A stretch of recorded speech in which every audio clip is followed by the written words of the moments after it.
Hi guys, welcome to Didi Di's Crafty Corner. Tonight I'm going to be introducing a new series called 3 Cards and 1 Stamp. Okay, so not maybe the most original name, but that's what we're going to go with. So in this series, I'm going to show you guys a stamp set that I've recently purchased in the hopes that you can still get it if you would like it, and then share with you at least 3 cards that I've made or 3 projects that I've made using this stamp set. So for tonight, I'm going to be sharing with you from my favorite things, the Wildflowers Stamp set. Now, I picked up this stamp from Jamie, the Not Too Shabby Shop, Jamie's shop, the Not Too Shabby Shop, and I do know that there's only one left in the store right now, and I apologize for that. It took me a while to get this out and play with it, and I don't think I even shared this in a haul video because I wasn't doing haul videos for about 4 months or so. So I do apologize for that, but I know it's available all over the place, but I did get mine at Jamie's Not Too Shabby Shop because I really like saving 10% and I like to support her because she does bring us all these wonderful things and she works very hard to keep things in stock. So with that being said, I wanted to let you guys know where I got it from. And then I wanted to share with you the 3 cards that I made. So what I did is I sat down last night and I stamped all these out. I stamped them out and I colored them with these Zig Clean Color Real markers. I'll insert a picture of them all colored up before I cut them out right here.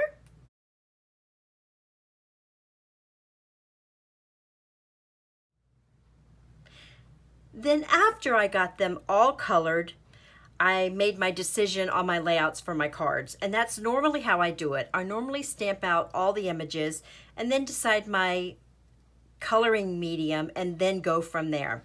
So with this stamp set, the reason I picked it up is because I thought it had such clean and simple lines that it would be so easy to color with any medium.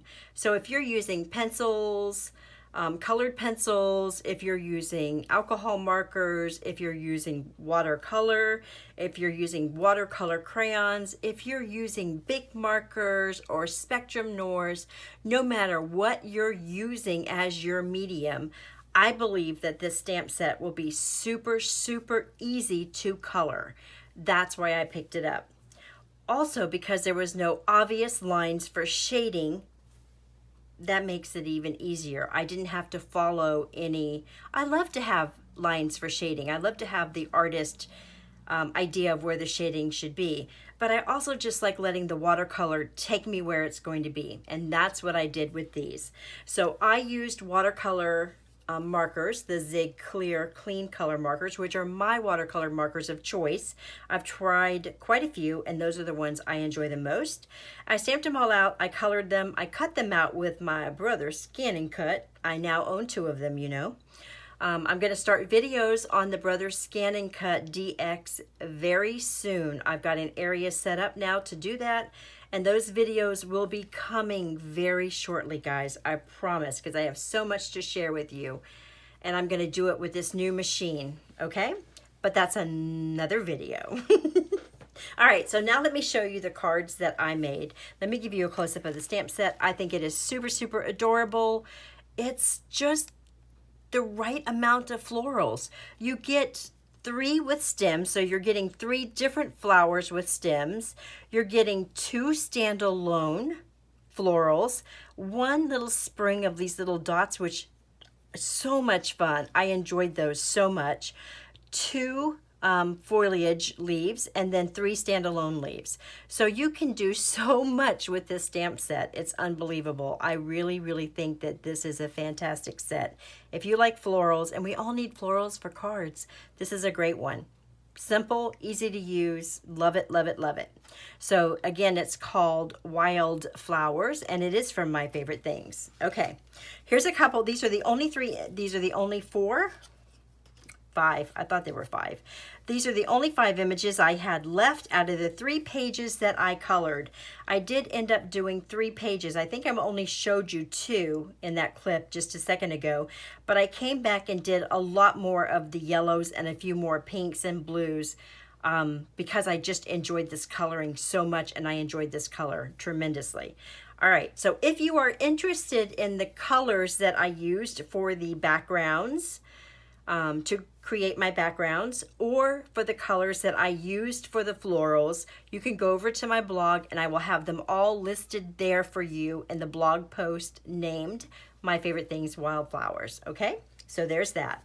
All right, so I'm going to show you the cards and the folders that I used. Each one of these cards I used an embossing folder because I'm going to start using the stuff that's in my craft room, right? That's why we buy it. That's why we save it, is because we need to use it. So I'm going to start pulling these out and using them in different projects. All right, so the very first card I did is probably my favorite. No doubt about it, and that is this one.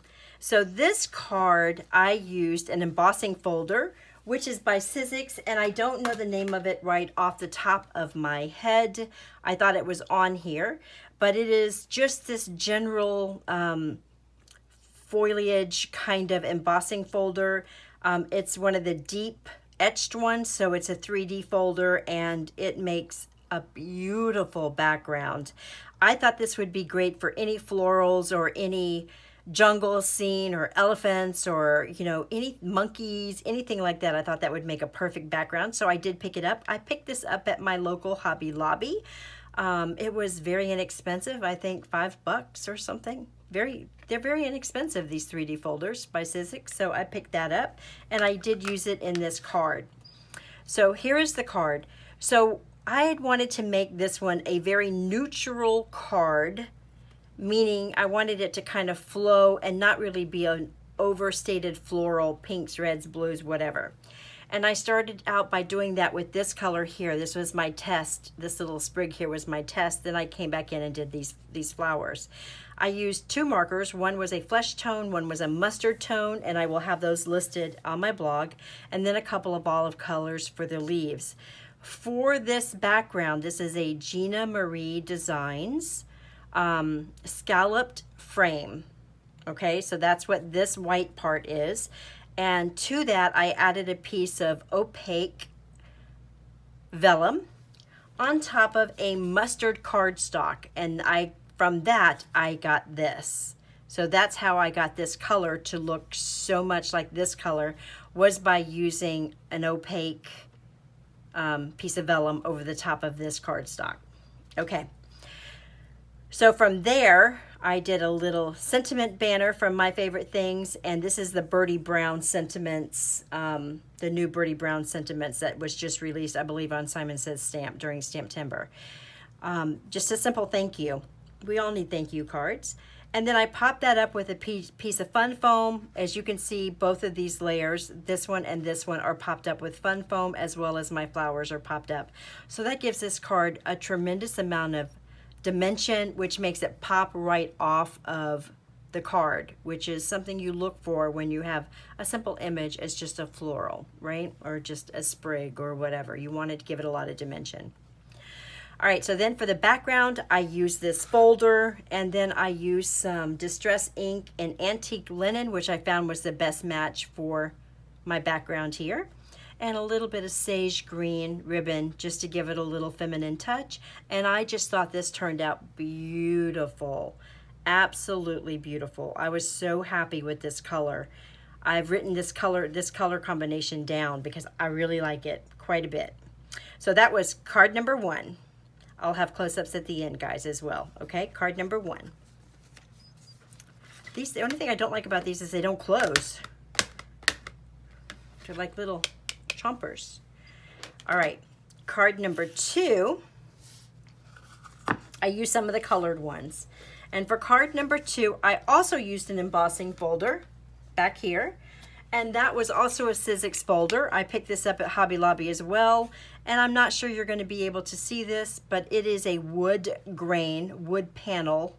It's a wood panel, I would say. It's wood grain, but panels, right? Panels of wood with very deep little grooves in them. It looks spectacular when you do this. This is a great folder. This is Tim Holtz Alteration Sizzix embossing folder. And I did pick this up at Hobby Lobby as well, very inexpensive. I think it was $5 $5, $5.99, something like that. So very cool embossing folder, and that's what I used for this. For the background color, I used weathered wood, and it was still just a little too blue for me, so I spritzed it with some water and dried it up with a paper towel, and then I got that great vintage look that I was looking for. I popped it up with Fun Foam. I popped up my scalloped oval along with my oval, and who makes these?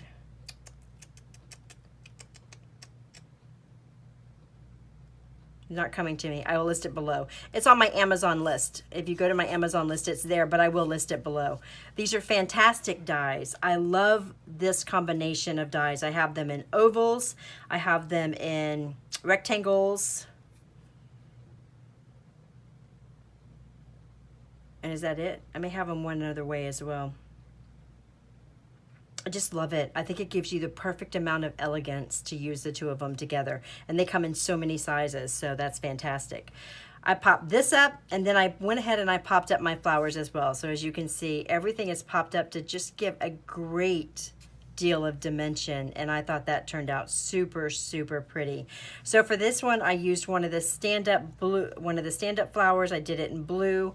And then I did this one in yellow. I offset it with a little sprig in yellow, and then just a couple of little leaves and a pink little flower right there. And I just think it is super cute, guys. Isn't it cute? I didn't put a sentiment on this one yet because I'm not sure where it's going to go, who it's going to go to yet. So I thought I would just wait. It might end up being a birthday card is what I'm thinking. So I'm just going to hold off on putting a sentiment on the outside of it. If I do put a sentiment, I might use tiny sentiments of some sort from one of the companies on there, or I'll just put the sentiment on the inside, I think. I just really wanted this to be the focal piece. You know, sometimes you just want your cards to shine. You don't always need a sentiment, I feel. That's my own opinion, not necessarily shared by others. All right, so there's that one. And that was card number 2. What do you think? I think it's super, super cute. Card number 3, I kept it simple, but this card was greatly inspired by the month, which is October, which is Breast Cancer Awareness Month. And for this card, I wanted to make sure the pink shined, but I didn't want it to be all pink. And if you guys know, I'm sure most of you know, I am a breast cancer survivor, and I do carry the BRCA gene as well as one of my daughters. And breast cancer is something that is very, very important to me. It's something that I research and I know quite a bit about. And I don't feel that we should just be having one month, you know, the month of October as breast cancer awareness and all the hype that goes with it for that 1 month. I believe that we should be focusing every month of the year on all cancers to put it into cancer, period. So I don't really buy into the hype of breast cancer month, but I did want to kind of have a little bit of pinkness to celebrate this month and celebrate the fact that I am a survivor and so many of us are. So that's what this card is about. So this card I used the Swiss dots or the polka dots by Darcy. I think it is Swiss dots by Darcy. This is a 5x7 version, the bigger version. And I did an embossing background with this embossing folder. And I used white on white. So for this card, I just did a little white background with the dots, the embossed dots. And then I just glued the flowers straight down to the card. And then I put a sentiment on there from My Favorite Things that says, anything is possible with sunshine and a little pink. And that was just enough for me. I just thought it was adorable. I matched it up, the silver with the silver that I used to emboss the flowers. I added a little heart over here, and I put a couple of leaves on the outside of the sentiment, just just to add a little more dimension. And I thought that one came out super, super cute as well. So a little more understated, right? I have got brown glitter everywhere, guys, for a project I'll be showing you very soon. I bought some brown and gold and red fall color glitters, and it is everywhere. Everywhere I have glitter. So that's what you're seeing when you see little dark specks. It's glitter. So there is that one, and that was card number 3. So tell me, guys, what do you think about that? Now for this card, I actually have one more card that I'm going to do this evening. I may or may not come back and share it with you guys, but I will be using just these 3. This, and this. It'll go something like that. And then I'll be cutting out just 2 of the leaves that'll be going on here, and I will have a sentiment rounded up like this, a long one that's going to be on a card. These will be popped up, and that's going to be the final card in this, for this set for right now. So this is the very first 3 cards, 1 stamp. I can't wait to hear what you guys think about it. I hope you enjoyed this video. I hope you go on over and visit Jamie's Not Too Shabby shop, just because I love her, for no other reason. And I love you guys as well, and I hope you're having a fantastic evening, and I will see you in the next video. Don't forget, if you'd like to know the colors that I used, I will have that over on my blog if you're interested. And of course, you can always see all of these cards on all of my social media accounts, usually days before they're here on YouTube, or even if they make it here on YouTube. So if you want to follow me anywhere and see things before they're up on YouTube, that is Di Di's Crafty Corner everywhere. Instagram, Pinterest, Facebook, Twitter, everywhere. All right? I love you, and I'll see you in the next video. Bye!